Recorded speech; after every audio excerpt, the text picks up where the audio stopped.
السلام علیکم پیارے دوستوں میں آج آپ کو رسول اللہ صلی اللہ علیہ وآلہ وسلم کا ایک بہت پیارا فرمان سناؤں گا، تو چلیے شروع کرتے ہیں۔ رسول اللہ صلی اللہ علیہ وآلہ وسلم نے فرمایا، جس نے قرآن پڑھا اور اسے یاد کیا، اللہ تعالیٰ اسے علی بن ابی طالب رضی اللہ تعالیٰ عنہ کہتے ہیں کہ رسول اللہ صلی اللہ علیہ وآلہ وسلم نے فرمایا، جس نے قرآن مجید پڑھا اور اسے یاد کیا، اللہ تعالیٰ اسے جنت میں داخل کرے گا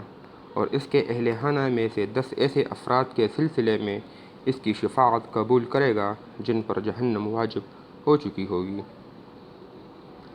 حضرت ابو ہریرہ رضی اللہ تعالیٰ عنہ کہتے ہیں کہ رسول اللہ صلی اللہ علیہ وآلہ وسلم نے فرمایا، قرآن سیکھو اور اس کی تلاوت کرو،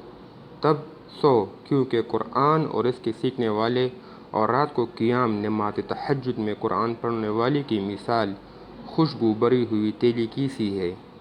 جس کی خوشبو ہر طرف پھیل رہی ہو، اور اس شخص کی مثال جس نے قرآن سیکھا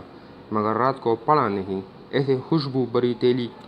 کی ہے جس کا منہ بندہ ہوا ہو۔ پیارے دوستو، قرآن پاک کی تلاوت کرو، نماز میں بھی قرآن پاک کی تلاوت کرو۔ اگر آپ کو ویڈیو اچھی لگی ہو تو پلیز ویڈیو کو لائک کریں اور میرے چینل کو سبسکرائب کریں۔ Thank you.